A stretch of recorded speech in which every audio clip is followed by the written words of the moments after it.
జగన్ సర్కారు టైంలో లడ్డూ ప్రసాదం సంబంధించిన నెయ్యి కల్తీ కావచ్చు, లేదా జగన్ తిరుమలకు వస్తామన్న తర్వాత ఇటు కూటమి నాయకులు కావచ్చు లేదా వైసీపీ కూడా దీనిపైన రియాక్ట్ అవుతోంది. అసలు జగన్ ఎందుకు డిక్లరేషన్ ఇవ్వాలని చెప్పి విరుస్తుంటే జగన్ ఎందుకు ఇవ్వాలో అనేటువంటి అంశం పైన కూడా కూటమి నాయకులు కూడా మాట్లాడారు. ఒకసారి మనం బైరెడ్డి రాజశేఖర రెడ్డి ఏమన్నారో కూడా చూద్దాం. తర్వాత కరుణాకర్ రెడ్డి మాట్లాడింది కూడా చూసి చట్టం ఏం చెప్తుందో కూడా మనం చూద్దాం. రేపు మళ్ళీ నంగనాశి మాదిరిగా నేనేం చేయలేదు అన్నట్టుగా ఇంకొకసారి మోసం చేసేదానికి భక్తులను అందరినీ పక్కదో పట్టించేదానికి మరొక్కసారి ఈ రెడ్డి గాని రెడ్డి తిరుపతికి దర్శనానికి పోతా అంటాడు.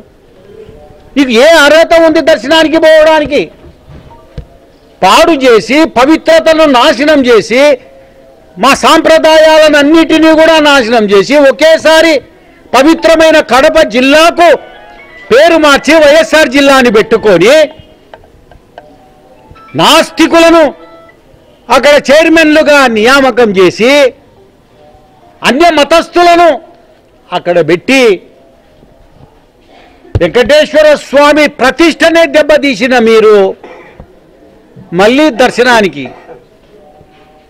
దర్శనానికి నా దగ్గర లేదు. కానీ మా రాయలసీమలో సుంకులమ్మ వాళ్ళు అంటూ ఉంటారు. ఈ సుంకులమ్మల వాళ్ళ దగ్గర పెద్ద పెద్ద శిలకాలు ఉంటాయి, ఏమంటారు, కూరడాలు. ఆ కూరడాలు తీసుకొని ఎప్పుడోసారి బట్టలు ఇప్పి తన్నేది ఖాయం సుంకులమ్మ కూరడాలతో. అదే మరి సుంకులమ్మ కూరడాలతో బట్టలు ఇప్పి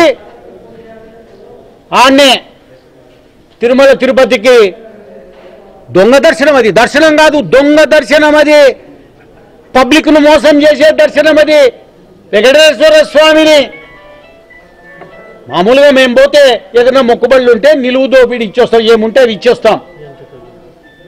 అటువంటిది ఈయన స్వామినే దోపిడీ చేశాడు. ఈయన అటువంటి ఇతనికి శిక్ష ఒకటే, సుంకులమ్మ కొరడాలతో బట్టలిపి తనడమే తప్ప ఇంకోటి కాదు. ఆయన దర్శనం చేసుకొని వెళ్ళిపోతారు. చాలా స్పష్టంగా మాకు కూడా ఆయన ఇచ్చినటువంటి సందేశం అనేది ఏ ఆర్భాటము లేదు, నేరుగా వచ్చి వెళ్ళిపోతాడని. ఆర్భాటం చేస్తామని పోలీసు వాళ్ళు మమ్మల్ని భయపెట్టే కార్యక్రమం చేస్తున్నారు. మేము ఎక్కడ చెప్పలేదు.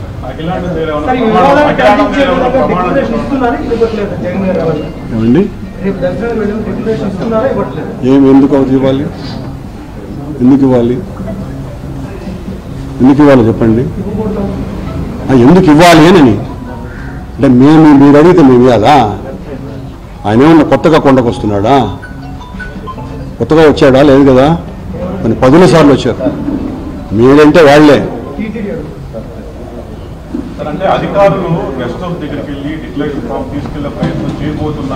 ఏమైనా చేసుకోండి. వాళ్ళకు చంద్రబాబు ఏం చెప్తే చేసేవాళ్ళు ఏమైనా చేసుకుంటారు కదా.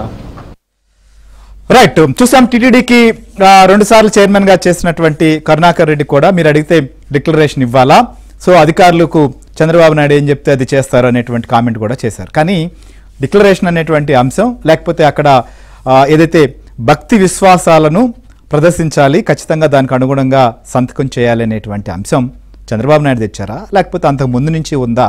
అసలు ఎప్పుడు ఈ చట్టం వచ్చింది, చట్టంలో ఏముందో కూడా రామారావు ఏంటి అసలు కరుణాకర్ రెడ్డి ఇలా అంటున్నారు. కానీ 90లోనే తీసుకొచ్చినటువంటి పరిస్థితి, అసలు ఎందుకు తీసుకొచ్చారు, అప్పుడు దాంట్లో ఏముంది?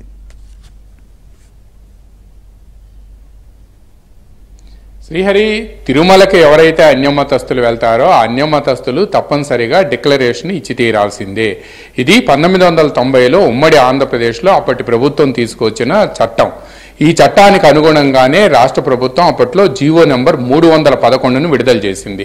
ఈ 311 ప్రకారం ఒక డిక్లరేషన్, ఎవరైతే అన్యమతస్తులు వస్తారో ఆ అన్యమతస్తులు తిరుమల శ్రీవారి దర్శనానికి వచ్చిన సమయంలో శ్రీవారి దగ్గరికి వెళ్ళబోయే ముందు వాళ్ళు తప్పనిసరిగా టీటీడీ రిసెప్షన్ అధికారులు ఎవరో ఉంటారో, అక్కడ పేషికారులు ఎవరైతే లేకపోతే అధికారులు ఎవరైతే ఉంటారో వాళ్ళు వచ్చి వాళ్ళ దగ్గర డిక్లరేషన్ తీసుకుంటారు. ఆ డిక్లరేషన్ కూడా శ్రీహరి చాలా సింపుల్, ఏమి లేదు. నాకు ఈ మతంలో విశ్వాసం ఉంది, స్వామివారి మీద విశ్వాసం ఉంది, ఆ వర్షిప్లో విశ్వాసం ఉంది కాబట్టి నన్ను శ్రీవారి దర్శనానికి అనుమతించండి అని మాత్రమే కింద ఆయన సంతకం చేసి ఆ డిక్లరేషన్ మీద పక్కన విట్నెస్ సంతకం చేసి ఇవ్వాల్సింది. ఇది అన్య మతస్థులకు వర్తిస్తుంది. ఇప్పుడు ఇప్పుడు వైసీపీ అధినేత జగన్ గతంలో ముఖ్యమంత్రిగా ఉన్న సమయంలో ఇంతకుముందు భూమన కరుణాకర్ రెడ్డి టీటీడీ మాజీ చైర్మన్ చెప్పేది ఏంటంటే ఇంతకుముందు 10 సార్లు వచ్చాడు కానీ అప్పుడు ఎవరు డిక్లరేషన్ తీసుకోలేదు, ఇప్పుడు ఎందుకు ఇవ్వాలి అని చెప్తున్నారు. ఇది చంద్రబాబు నాయుడు చేసిన చట్టం కాదు, గతంలో ఉమ్మడి ఆంధ్రప్రదేశ్లో 1990లో తీసుకొచ్చిన చట్టం. ఆ చట్టానికి అనుగుణంగా జీవో నంబర్ 311 తీసుకొచ్చారు. జీవో అంటే ఈ జీవోలో ఒక రూల్, ఇది ఈ rule is rule for all. ఇది ఎవరో ఒకళ్ళకి సంబంధించింది కాదు. సరే, ఈ విషయాన్ని పక్కన పెడితే తాను ముఖ్యమంత్రిగా ఉన్న సమయంలో 10 సార్లు వెళ్ళారు అని చెప్తున్నారు. అప్పుడు ఆయన ముఖ్యమంత్రిగా ఉంటే ఆయన నియమించిన పాలక మండలి అక్కడ టీటీడీని పరిపాలిస్తుంది. అందువలన వాళ్ళెవరూ కూడా ఆ రోజు డిక్లరేషన్ అడిగే ధైర్యం కూడా చేయలేదు. అంతకుముందు డిక్లరేషన్ అడిగినా జగన్ ఇవ్వలేదు. ఈ నేపథ్యంలోనే అప్పట్లో కొడాలి నాని ఆయన కూడా అప్పట్లో నోరు బారేసుకున్నారు. ఎందుకు వాళ్ళు అడిగితే మేము ఇవ్వాలా, ఏం వెళ్ళకూడదా, విజయవాడ కనకదుర్గ టెంపుల్లో వెండి ఇది పోతే ఆయన కూడా పోతే ఏమైంది మళ్ళా కొని పెడతాం అని అంత సింపుల్గా మాట్లాడారు.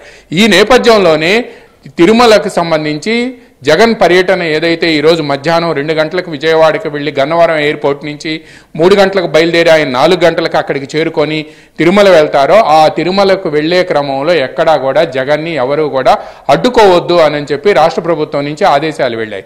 దీంతో పాటు అక్కడ ఉండే హిందూ సంఘాలు కానీ పీఠాధిపతులు కానీ మఠాధిపతులు కానీ శాంతియుత నిరసన తెలపాలి అని మాత్రమే వాళ్ళు కోరుకుంటున్నారు. అయితే ఇదే సమయంలో టీటీడీ అన్యమతస్థులకి ఏదైతే డిక్లరేషన్ ఉందో ఆ డిక్లరేషన్ ఎట్టి పరిస్థితుల్లో తీసుకోవాల్సిందే.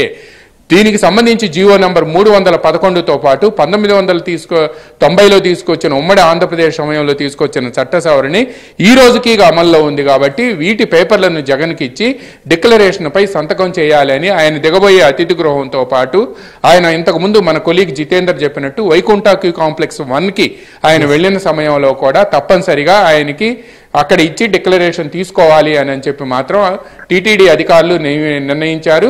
ఎందుకు అనంటే టీటీడీ అనేది అటానమస్ బాడీ, ఇప్పుడు పాలకవర్గం కూడా లేదు. అక్కడ ఎగ్జిక్యూటివ్ ఆఫీసర్ కానీ జేఈఓ కానీ వాళ్ళు దీనికి సంబంధించి టీటీడీకి సంబంధించి ఏదైతే ఒక దాని ట్రెడిషన్ కూడాను జీవో అయితే ప్రభుత్వం ఇచ్చిందో ఆ జీవోని ఇంప్లిమెంట్ చేయాల్సిన బాధ్యత it is the duty of the executive officer and JEO joint executive officer, వీళ్ళిద్దరే చేయాలి. దానికి సంబంధించి అక్కడ ఉండే ఎవరైతే ప్రోటోకాల్ అధికారులు, రిసెప్షన్ అధికారులు, అదేవిధంగా పేష్కారులు ఉంటారో వాళ్ళు దీనికి సంబంధించి ఆయన దగ్గరికి వెళ్ళి డిక్లరేషన్ మీద సంతకం చేయించుకోవాలి అని చెప్పి మాత్రం టీటీడీ అధికారులు కూడా మన కొలిగ్ జితేంద్ర చెప్పినట్లుగా కసరత్తు అయితే చేస్తున్నారు. ఇక అక్కడ శాంతియుత నిరసన ఒకవైపు తెలియజేసేటువంటి పరిస్థితి ఉంది, ఇంకొక వైపు మేము చాలా సింపుల్ గా వస్తున్నామని చెప్తున్నారు. కానీ నిఘా వర్గాలకు అందుతున్నటువంటి సమాచారం ఏంటి, కదలికల పైన అక్కడ ఎలాంటి పరిణామాలు ఉండొచ్చని సెక్షన్ 30 తీసుకొచ్చారనుకోవచ్చు. ప్రభుత్వం దీనికి సంబంధించి కూడా ఎలాంటి డైరెక్షన్ పోలీసుల వర్గాలకు ఇచ్చింది, సో ప్రభుత్వంకి వస్తున్నటువంటి ఫీడ్బ్యాక్ కూడా ఏంటి అక్కడ పరిణామాలపైన? ప్రధానంగా ఈరోజు ఉదయం అయితే మాత్రం ముఖ్యమంత్రికి అన్ని విషయాలు కూడా బ్రీఫ్ చేశారు. అటు ఇంటెలిజెన్స్ వర్గాలతో పాటు పోలీస్ అధికారుల నుంచి కూడా వెళ్ళి బ్రీఫ్ చేశారు. ఈ బ్రీఫ్ చేసిన సమయంలో కూడా ఆయన నేరుగా వచ్చి దర్శనం చేసుకుంటామంటే ఎవరు ఎక్కడ అడ్డు పెట్టాల్సిన అవసరం లేదు, నంబర్ 1. నంబర్ 2, ర్యాలీగా అంటే తిరుమలలో ఆయన రేణిగుంట ఎయిర్పోర్ట్లో 4కి దిగితే ఆయన అక్కడిని రిసీవ్ చేసుకున్న తర్వాత శ్రీవారి తిరుమల కొండ మీదకు వెళ్ళాలి అని అంటే 2 గంటల సమయం చూపించారు, అంటే 6 గంటల వరకు చూపించారు. అంటే ర్యాలీగా వెళ్ళాలి అనేది ముందుగా వాళ్ళు నిర్ణయించిన కార్యక్రమం. బట్ రేపు chief justice of India Tirumala వస్తున్నారు. ఇదే సమయంలో జగన్ డిక్లరేషన్ ఇచ్చి మాత్రమే వెళ్ళాలి అని చెప్పి లడ్డూ ప్రసాదం తయారీలో భక్తులు అత్యంత పవిత్రంగా భావించే లడ్డూ ప్రసాదం తయారీలో కల్తీ జరిగింది వైసీపీ ప్రభుత్వ హయాంలో కాబట్టి ఆయన శ్రీవారి భక్తుల మనోభావాలు ఏవైతే దెబ్బతిన్నాయో వాళ్ళకి క్షమాపణ చెప్పాలి అని చెప్పి ఇంతకు ముందు మన మనోహర్ రెడ్డి ఎవరితో అయితే అక్కడ స్వామీజీలతో మాట్లాడారో, పీఠాధిపతులతో మాట్లాడారో, హైందవ సంఘాలతో మాట్లాడారో వాళ్ళంతా కూడా డిమాండ్ చేస్తున్నారు. సరే ఆయన క్షమాపణ చెబుతారా లేదా అనేది పక్కన పెడితే మాత్రం బట్ సెక్షన్ 30 యాక్ట్ ఎందుకు తీసుకొచ్చారంటే ఒక ఊరేగింపుగా కొండ మీదకు వెళ్తామంటే మాత్రం ఎట్టి పరిస్థితుల్లో యాక్సెప్ట్ చేయొద్దు. కొండ మీద ఎవరైతే ఏ నిబంధనలు ఉన్నాయో ఆ నిబంధనల్ని జగన్ అమలు చేసి తీరాల్సిందే. ఇది ప్రభుత్వ విధానం. ఎవరు ప్రభుత్వంలో ఉన్నా కూడా ఈ విధానాన్ని అమలు చేసి తీరాల్సిందే. నంబర్ 1. నంబర్ 2, గవర్నమెంట్ నుంచి వెళ్ళిన ఇన్స్ట్రక్షన్స్ ఏంటంటే శాంతి భద్రతలకు భంగం కలిగితే మాత్రం ఎట్టి పరిస్థితుల్లో కూడా సహించవద్దు. ఆయన ప్రశాంతంగా వెళ్ళి శ్రీవారి దర్శనం చేసుకొని డిక్లరేషన్ ఇచ్చి శ్రీవారి దర్శనం చేసుకుంటాము అని అంటే టీటీడీకి ఎటువంటి అభ్యంతరం ఉండాల్సిన అవసరం లేదు. నంబర్ 1. టీటీడీకి సంబంధించి అది టీటీడీ అటానమస్ బాడీ కావడంతో టీటీడీ చూసుకుంటుంది. But as for as law and order is concerned, but గవర్నమెంట్కి సంబంధించిన బాధ్యత కాబట్టి లా అండ్ ఆర్డర్ ఎక్కడైనా బ్రేక్ అయితే మాత్రం ఎట్టి పరిస్థితుల్లో కూడా government won't tolerate the situation అనేది సిచ్యువేషన్ని సీరియస్గా హ్యాండిల్ చేయాలి అని కూడా గవర్నమెంట్ నుంచి ఇన్స్ట్రక్షన్స్ వెళ్ళాయి. కొండ మీదకు వెళ్లే సమయంలో కూడా ఆయన ప్రోటోకాల్లో కానీ జగన్కి ఇప్పుడు ఉన్న సెక్యూరిటీ Z+ ఉంది, ఆ సెక్యూరిటీకి సంబంధించిన వెహికల్స్ మాత్రమే వెళ్ళాలి. సెక్షన్ 30 ప్రొమాల్గేట్ అయి ఉంది తిరుమల తిరుపతి దేవస్థానంతో పాటు ముఖ్యంగా తిరుపతిలో సెక్షన్ 30 ఇంప్లిమెంటేషన్లో ఉంది కాబట్టి ఊరేగింపులకు కానీ ప్రదర్శనలకు కానీ లేకపోతే జిందాబాదులకు కానీ ఎట్టి పరిస్థితుల్లో యాక్సెప్ట్ చేయము.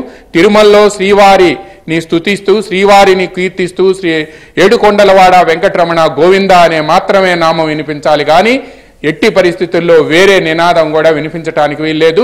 తిరుమల తిరుపతి దేవస్థానాల పవిత్రత, తిరుమల శ్రీవారి పవిత్రతను కాపాడాల్సిన బాధ్యత, అదేవిధంగా అన్ని మతాల పరమత సహనంతో పాటు అన్ని మతాలకు సంబంధించిన కాపాడాల్సిన బాధ్యత లౌకిక రాజ్యంలో ప్రభుత్వానికి ఉంది కాబట్టి దీన్ని ఇంప్లిమెంట్ చేయాలి, అన్ని కూడా రూల్స్ ప్రకారం చేయాలి అని ప్రభుత్వం ఆదేశించింది.